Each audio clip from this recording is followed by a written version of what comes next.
Welcome to online study. अब हम आगे देखेंगे कि जब कैपेसिटर चार्ज करता है, चार्ज होता है, तो उस समय प्लॉट हम जो लेंगे, ग्राफ खींचेंगे, वो कैसा होगा। ठीक है, तो देखिए हम लोगों ने एक ग्राफ प्लॉट किया है जो कि टाइम के रिस्पेक्ट में क्यू चार्ज कितना फ्लो हो रहा है, चार्ज कितना हो रहा है कैपेसिटर, उसके लिए। तो एक्स एक्सिस पे हमने टाइम को रखा हुआ और वाई एक्सिस पे हमने चार्ज को रखा हुआ है। ठीक है, तो हमने बताया था कि t is equals to 0 time के बाद, जैसे ही t is equals to 0 time के बाद कैपेसिटर जो होता है वो क्या होता है, बहुत स्पीडली जल्दी चार्ज होता है ना। कैपेसिटर क्या होता है, बहुत जल्दी तेज़ी से चार्ज होता है। ठीक है, चार्ज होने के बाद, जब चार्ज होने लगता है तो उसके बाद जो कैपेसिटर धीरे धीरे चार्ज होने लगता है। ठीक है, यानी स्टार्टिंग में तो कैपेसिटर बहुत तेज़ी से चार्ज करता है, लेकिन बाद में ये जो है कैपेसिटर चार्ज करना स्लो हो जाता है। ठीक है, अब चार्जिंग के केस में जो टाउ है वो क्या होता है, टाउ कांस्टेंट जितना ज़्यादा होगा, यानी कि अब यहाँ पे मान लीजिए कि ये जो प्लेस है वो टाउ है, यानी कि इस टाइम कांस्टेंट पे जो कैपेसिटर चार्ज करता है अपने मैक्सिमम वैल्यू का 0.632 इतना चार्ज करता है। ठीक है, तो अगर हम इस पॉइंट्स को एनालिसिस करें तो यहाँ पे ये देखेंगे कि टाउ समय तक, यानी कि इतने समय तक कैपेसिटर बहुत ही जल्दी चार्ज करता है, लेकिन इसके बाद जो है कैपेसिटर धीरे धीरे चार्ज होता है। ठीक है, यानी आप कह सकते हो कि जो टाउ है, टाउ कांस्टेंट का जितना ज़्यादा होगा, यानी कि टाउ की वैल्यू जितनी ज़्यादा होगी कैपेसिटर उतना ही धीरे धीरे चार्ज होगा। ये वैल्यू अगर हम यहाँ कर दें, अगर टाउ यहाँ पे ले लें, तो कैपेसिटर क्या करेगा, उतना ही धीरे धीरे चार्ज होगा। ठीक है, और एक कर्व देखिए क्या दिखाता है, कर्व ये दिखाता है कि इनफाइनाइट समय बाद, मान लीजिए यहाँ से ये इनफाइनाइट समय बाद कैपेसिटर अपने मैक्सिमम वैल्यू तक पहुँचता है। ठीक है ना, इनफाइनाइट समय बाद कैपेसिटर अपने मैक्सिमम वैल्यू तक पहुंचता है।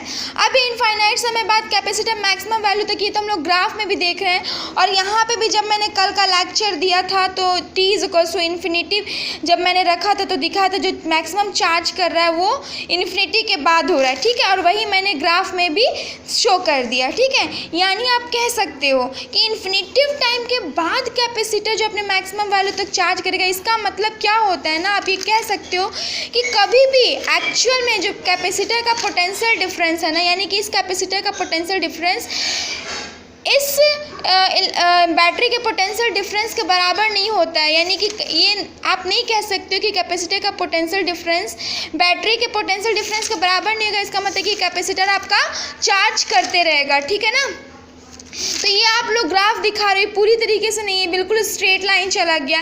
अब एक चीज़ ग्राफ से आपको पता चलेगा कि शुरू में कैपेसिटर तो तेज़ी से चार्ज होता है और बाद में स्लो हो जाता है ना। फिर शुरू में बैटरी से कैपेसिटर पर चार्ज पहुंचना शुरू, क्योंकि ये चीज़ें होती कैसी है। स्टार्टिंग में क्या होता है ना, यहाँ पे मैं बताना चाहूँगी कि स्टार्टिंग में 0 टाइम के बाद ये जो कैपेसिटर पे बहुत तेज़ी से चार्ज आता है। ठीक है, स्टार्टिंग में, ठीक है, तो उस समय ये बहुत तेज़ी से चार्ज करता है, लेकिन बाद में क्या होता है कि जब जैसे इस पर जब मान लीजिए कि प्लस क्यू इस तरीके से इतना चार्ज स्टोर कर लिया, तो कुछ टाइम पीरियड के बाद ये जो होता है ये खुद अपोज करना शुरू करता है मतलब कि जब चार्ज ज़्यादा इस पर स्टोर होने लगता है, और उसके अलावा ये जो कैपेसिटर इस पर जो चार्ज होता है ना पहले से जमा, वो खुद अपोज करता है कि ज़्यादा चार्ज कैसे आ रहा है, मतलब कि खुद का ही, ये कह लीजिए कि कैपेसिटर पर चार्ज प्लस क्यू और माइनस क्यू अपोज करना शुरू कर देता है, जिसके कारण जो बैटरी से चार्ज आना स्लो हो जाता है। यही रीज़न है कि बाद में करके बैटरी से आपका चार्ज होना यहाँ पे स्लो हो जाता है। यही रीज़न होता है कि मतलब आप कह लीजिए कि कैपेसिटर जो है वो बाद में धीरे धीरे चार्ज होता है, क्योंकि जो है रेजिस्टेंस भी तो अपोज करता है। ठीक है, तो ये तो था कि हम लोगों ने टाइम के रिस्पेक्ट में चार्ज का ग्राफ प्लॉट किया। अब हम लोग चार्जिंग के टाइम में करंट कितनी फ्लो होती है उसकी कंडीशन देखेंगे। जैसा कि हम जानते हैं कि I is equals to D Q upon D T होता है। ठीक है, d upon D T, Q की वैल्यू पुट करेंगे Q0 1 minus E to the power minus T upon R C. ये तब के केस में है जब टी टाइम बाद आपका कह लीजिए कैपेसिटर चार्ज करता है, उसके समय में देखेंगे। तो I is equal to Q naught, अब इसको सॉल्व हम करेंगे तो 1/RC e⁻t और अपॉन RC, इसका हमने डिफ्रेंसिएशन किया और क्यू नॉट बाहर ले लिया क्योंकि वो कांस्टेंट है। तो I is equal to Q not upon C को साथ में लिया dot 1/R e⁻t upon RC, ठीक है। अब बच्चों जैसा कि आप जानते हो Q not is equals to EC होता है ना, तो E is equals to Q not upon C लिख सकते हैं क्योंकि मैंने यहाँ पे क्यू नॉट अपॉन C अलग कर लिया है।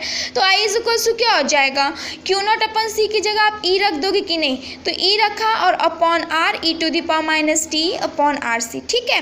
यानी कि ये करंट का हम लोगों ने फॉर्मूला डिराइव किया, ठीक है, टी टाइम के बाद। अब इसमें कंडीशंस देखेंगे कि t इज इक्वल टू 0 रखने पर क्या हो रहा है और वगैरह वगैरह, ठीक है।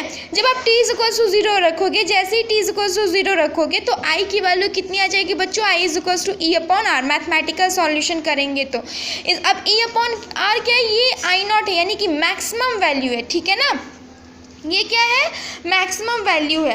t इज इक्वल टू 0 पे जैसे चार्ज क्या था, बहुत एकदम 0 के बराबर था, लेकिन उसमें करंट क्या होगा, सबसे ज़्यादा होगा। चार्ज और टाइम के बीच में अगर हम लोगों ने ग्राफ प्लॉट किया तो t इज इक्वल टू 0 पे चार्ज क्या था, एकदम मतलब 0 था।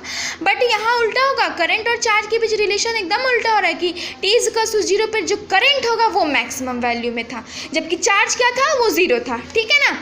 तो उसी तरीके से I is equal to I0e⁻t upon RC, I is equal to I0 e⁻t upon tau, ठीक है। अब आगे हम लोग देखते हैं कि होता क्या है। अब देखिए, अगर मान लीजिए टाइम पीरियड टाउ के बराबर आप रखते हो, तो जब टाइम पीरियड टाउ के बराबर रखोगे ना यहाँ पे बच्चों, तो उस समय आपका I की वैल्यू क्या हो जाएगा, I0 1 हो जाएगा e⁻1 का। सॉल्व करोगे जैसे 2.718 रखा था ना E की वैल्यू, तो 0.368, यानी कि I इज इक्वल टू कितने आ जाएंगे आपके 0.368 I0। यानी कि जब टाइम पीरियड टाउ के बराबर रखते हो तो उस समय जो करंट है कितनी डिक्रीज कितनी रह जाती है, लगभग 1, अब अपने मैक्सिमम वैल्यू की लगभग 1/3 भाग रह जाती है t is equal to tau पे, ठीक है। अब हम लोग इसमें टाइम के रिस्पेक्ट में करंट का हम लोग ग्राफ प्लॉट करेंगे। तो देखिए बच्चों, मैंने एक्स एक्सिस पे टाइम को रखा है, वाई एक्सिस पे करंट को रखा है, ठीक है। ये क्या, ये आपका मैक्सिमम वैल्यू है ना, ये क्या है आपका मैक्सिमम वैल्यू है। अब इस पॉइंट का मतलब क्या है कि t इज इक्वल टू 0 पर आपकी करंट कितनी है, मैक्सिमम है ना, t इज इक्वल टू 0 पे क्या है, करंट आपकी मैक्सिमम है, जैसा कि मैंने यहाँ पे बताया था। जबकि चार्ज क्या था, t इज इक्वल टू 0 पे 0 था, बट यहाँ पे क्या हो रहा है, चार्ज के रिस्पेक्ट में जस्ट अपोजिट हो रहा है, ठीक है। अब जैसे जैसे हम लोग टाइम पीरियड बढ़ाते चले जा रहे हैं, टाइम पीरियड बढ़ाते तो करंट क्या हो रहा है, मैक्सिमम से डिक्रीज कर रहा है। जबकि इसमें क्या था कि टाइम पीरियड बढ़ाने पर क्या होता था कि वो स्टार्टिंग में इंक्रीज कर रहा था, लेकिन इसमें क्या होगा, जितना जल्दी इसमें स्टार्टिंग में इंक्रीज कर रहा था चार्ज उस कैपेसिटर पे, उसी तरह करंट के केस में अगर देखा जाएगा तो t इज इक्वल टू 0 से ज़्यादा करने पर करंट बहुत तेज़ी से डिक्रीज करना शुरू कर देगा। और ये यहाँ पे अगर हम लोग देखें, ठीक है ना, ये बच्चों आप लोग को बात समझ में आ गई होगी कि क्या चीज़ें हो रही हैं। और t is equal to tau time पर कितना रह जाता है, ये 0.368 I0 इतना रह जाता है, ठीक है। यानी कि सॉरी, यहाँ पे ये 0.368 I0 आप कर लीजिए कि टाउ टाइम पीरियड पे जब अगर हम लोग करंट देखेंगे तो वो अपने मैक्सिमम वैल्यू का 0.368 रह जाती है, ठीक है। और फिर लास्ट में जैसे ही हम टाउ बढ़ाते चले जाते हैं तो करंट क्या होती है, डिक्रीज करते करते करते करते यहाँ पे पहुँच जाएगी, है ना। यानी कि चार्ज के रिस्पेक्ट में इसमें जस्ट अपोजिट होता है, यानी कि इनफाइनाइट टाइम के बाद जो करंट होती है वो क्या होती है, एकदम बहुत ही कम हो जाती है। जबकि चार्ज में क्या होता था, मैक्सिमम वैल्यू तक इंक्रीज कर रहा था, है ना।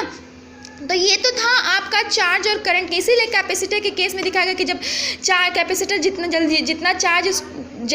ज़्यादा चार्ज स्टोर करता है वैसे ही करंट क्या होता है, डिक्रीज करना शुरू हो जाता है। तो थैंक यू। अब नेक्स्ट लेक्चर में हम डिस्चार्जिंग ऑफ कैपेसिटर पढ़ेंगे।